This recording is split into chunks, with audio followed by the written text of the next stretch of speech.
Hello everybody, this is TCAT from TCAT's Deep Vinyl Tracks.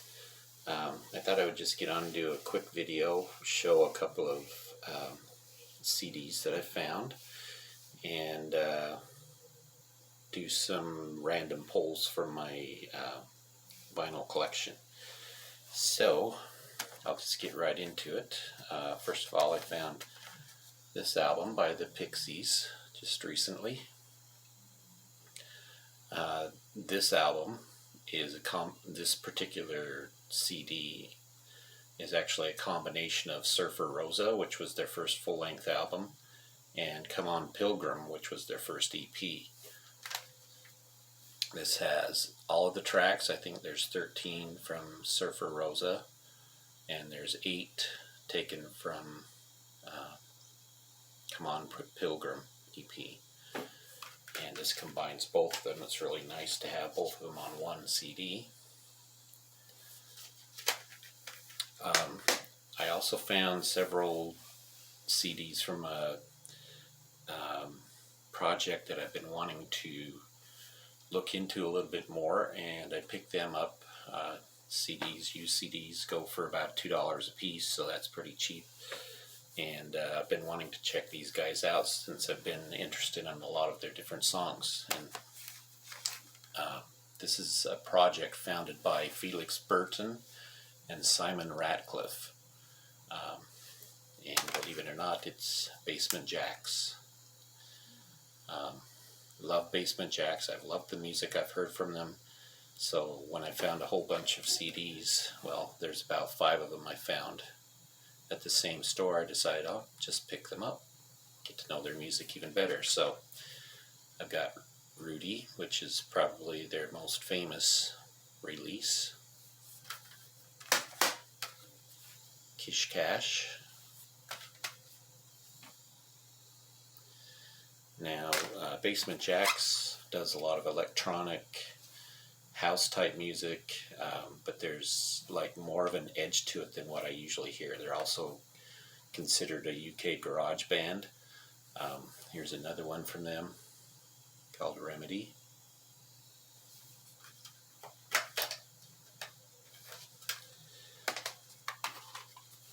Crazy Itch Radio. A lot of their music, like I say, is electronic, and they have a lot of different various different artists that sing on their tracks, that sing on their different albums. Makes it even more interesting. And they usually have a lot of variety in their music. This one's simply titled Basement Jaxx. Nice cover. Inner artwork.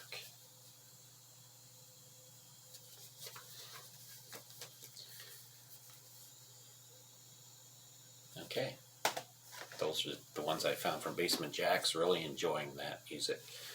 I'm not usually one to listen to techno, trance, house music, those kind of things, but just something about their music really is enticing to me. So now I'm going to show you the vinyl, which is why most of you are really here. Anyway, these are random picks that I made earlier from my collection. First of all, Steve Howe's Beginnings. Steve Howe, of course, is the guitarist for Yes, and has been with Yes for several years, come and gone from the band lineup, gone with other bands, always comes back. This is his first solo album called Beginnings. Looks like similar artwork from the Yes albums. That's the inner sleeve. And this is a Canadian pressing, but the labels are really nice too, custom labels.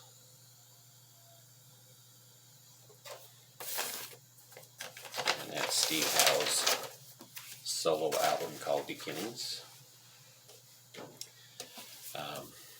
This is a band that I really enjoy. I've been seeing them shown a lot more lately, not this particular album, but they're always a band that I've been attracted to through the years. They play that alternative country that I love, and that's Poco. This album is called Blue and Gray. No real hits on this album. It was released after their big album, Legend, maybe their second or third release after that. But I consider this one just as good as that one. This is one where the band really hit it off well, I believe. The record opens with Glory Bound and is followed up by Blue and Gray, two songs that should be classics that everybody should know, especially if you like this kind of music. Widowmaker's another track I like. It's more of a rocker. Sometimes We Are All We Got, nice ballad style song. This is, in my opinion, one of their best albums. One that should be looked for, especially if you're a fan of the band, just on the NCA label.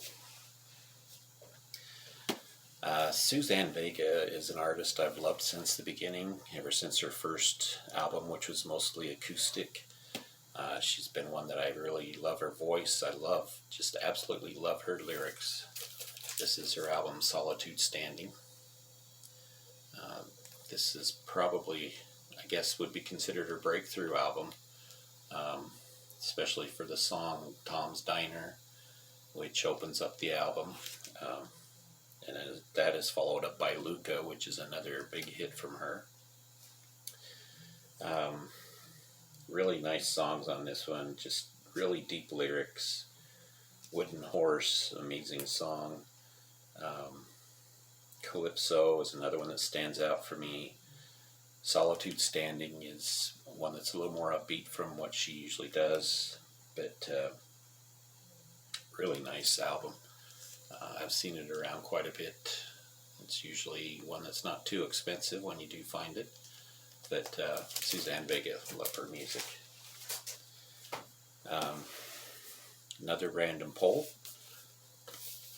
Sky.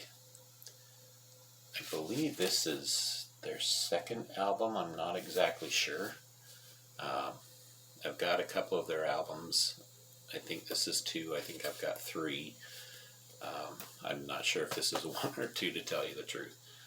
But this is a double album. And it's kind of like a fusion supergroup. It's kind of hard to classify their music because of the variety of styles each one of these people have. But John Williams, the soundtrack composer, Herbie Flowers, Kevin Peake, Tristan Fry, and Francis Monkman were in the band at this time. A lot of people really like this album, especially in the prog community. But I guess it is progressive, but it's a very mostly accessible progressive.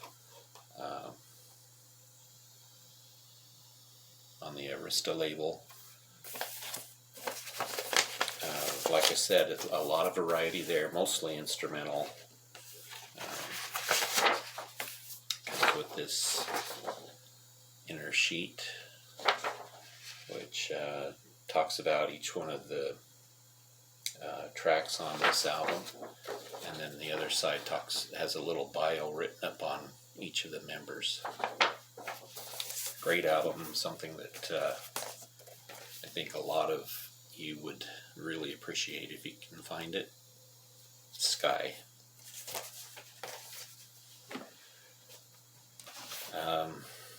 Another band that I like to follow just because they're more of an Irish folk band, very popular band throughout the world, Clannad. This is probably my favorite album from them, Magical Ring. This is the album that transitioned them from a basic Irish folk to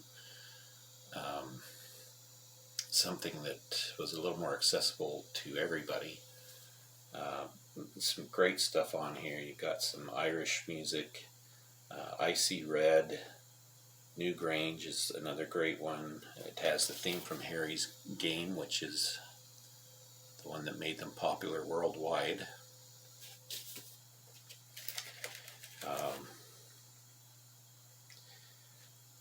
let's see.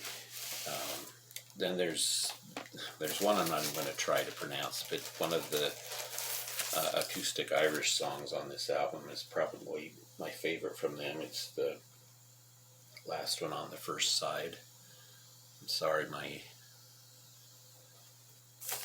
Irish is not very good or whatever, so there's no way I could even pronounce it, but great album, one of my favorites from them.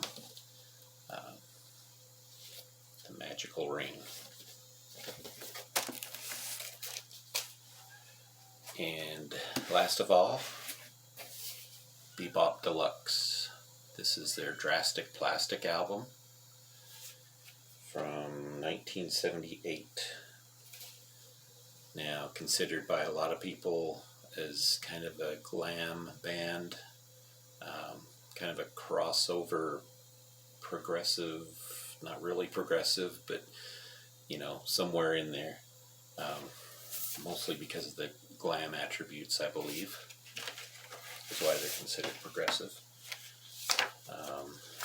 This particular album I found one of those thrift store finds that I was extremely surprised to find for, I think back then I got it for $1. This was another surprise. It's on white vinyl. When I opened it up, I grabbed it and never looked back. On the Harvest label. Good album by Bebop Deluxe. A lot of people are familiar with them. I don't think I've seen this particular album shown, but it's one of my random picks. Okay, that's it. Promise to keep this short, and I still went a little over 10 minutes, so thank you for watching, and I'll be doing another contest entry soon. I want to also show some of my compilations that I've gotten over the years, and hopefully those will be some of my next videos. Plus I'll be showing the first part of next month some of my other finds for February. I already did one video for February, and still looking at stuff. So anyway, thank you for watching, and we'll talk to you all later.